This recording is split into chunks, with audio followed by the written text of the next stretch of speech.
Hi, I'm Murray Rogers and welcome to my world. I believe in life there are two questions that we all need to ask.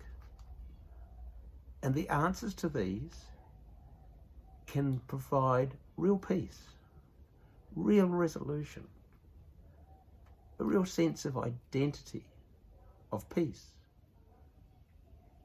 and really help us in our striving for true happiness. So what are these two questions?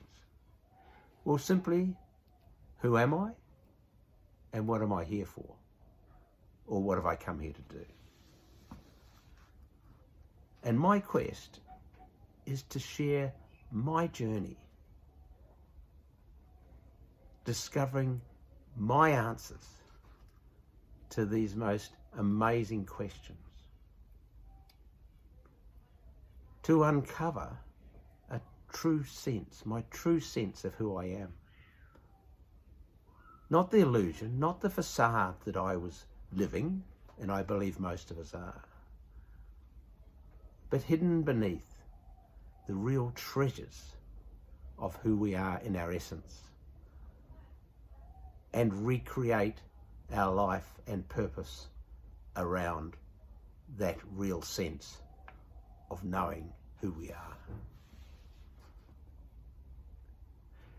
So why should you listen to me? Well, you may be the sort of person who needs to know that you're hearing from an expert, someone who really knows their stuff. And that's fine. I suggest if that's you, then you just carry on. Stay with the journey. If you really just want to get into the nitty-gritty, well, you can skip all the why me, why this, and you can go straight into some of the real stuff. But I hope that you'll listen to discover more and more about this wonderful entity, this wonderful experience that is truly life and truly living.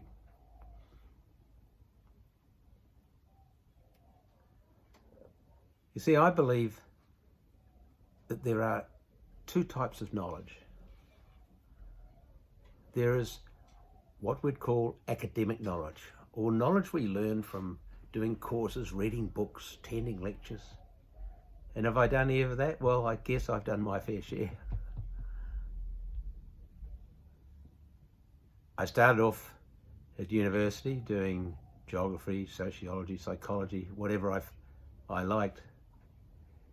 But it wasn't until I was in my 30s that I really started reading and exploring the metaphysical sciences, exploring relationships, how things work, exploring mindset, and going on a pretty amazing journey, including Anthony Robbins, Landmark Education, Perth School of Metaphysical Science, Perth School of Practical Philosophy,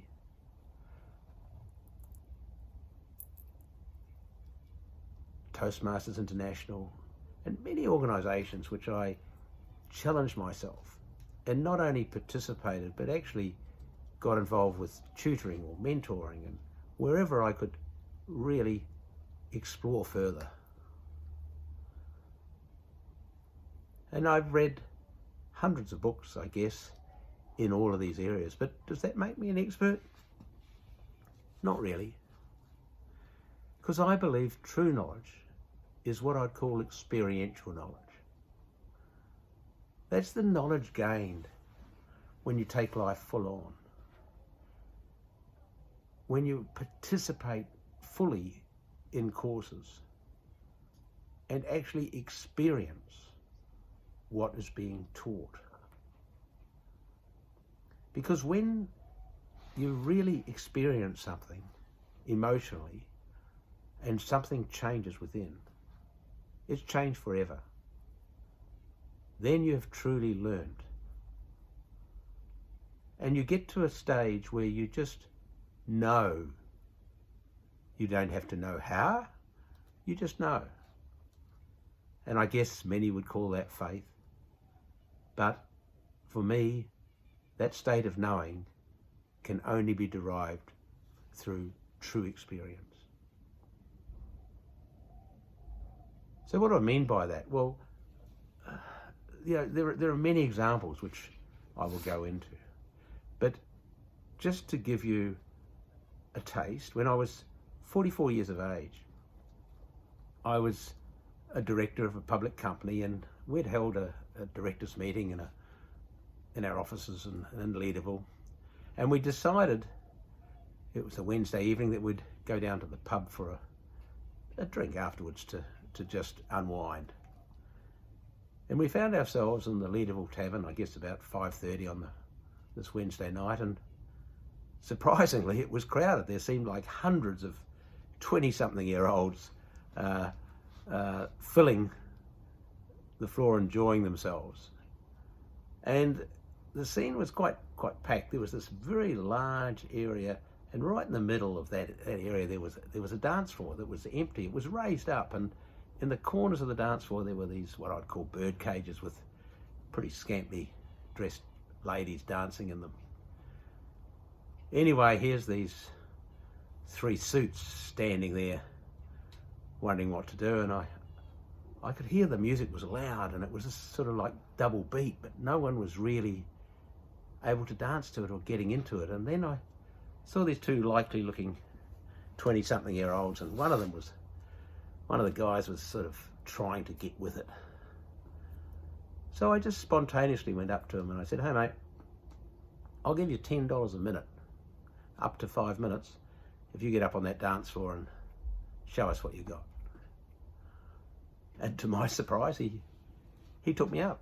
He made his way through the crowd up onto that dance floor, and sure enough, it wasn't long before he was back claiming his drinking money.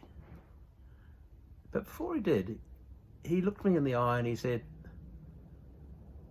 "I've done it, now it's your turn."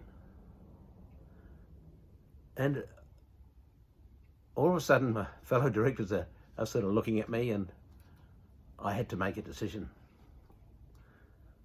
So I just walked straight through the crowd, made my way to the dance floor, up onto this, above everybody, and I guess the rest is a bit of a blur. I do believe I was in the cage, having a pretty wild dance with one of those scantily clad young ladies at one stage. But anyway, after my heart and my breathing couldn't take any more, I made my way down from the stage, and here I'm making my way for the crowd, and suddenly there's all these guys coming up to me, young guys, 20 years of age, high-fiving me as I walk through. And I thought, wow, that's weird. Then a couple of guys come up to me, and one said, "I want what you're on. What are you taking?" And I thought, that's strange. And before I got back to my fellow directors, a gentleman put himself between me and where I was walking, and he handed me his card, and he said, "I'm the manager of this establishment. You are welcome here whenever you like." And it's that moment that something changed in me, because I realized that I had put aside all of my perceptions of who I was and what people thought of me, and I'd simply acted spontaneously, danced as if no one was watching. And so it's experiences like these that give us clues to who we really are and our potential. And so, if you stick with me, I would like to unfold your journey. I would like to show you how my journey took place. And through that experience, I put together and collected some 18 concepts, which I believe that when we look at them and we stand in the place of trying to understand and master these, it can have a profound difference in our quality of life and our understanding of who we are. And on top of that, I've collected a whole range of tools that support us in our journey, because it's very hard to change, as many of you know. It's very hard to fight that perception we already have of who we are. And so that's where I'm here to help. Thank you for listening, and I look forward to seeing you in the next part of our journey.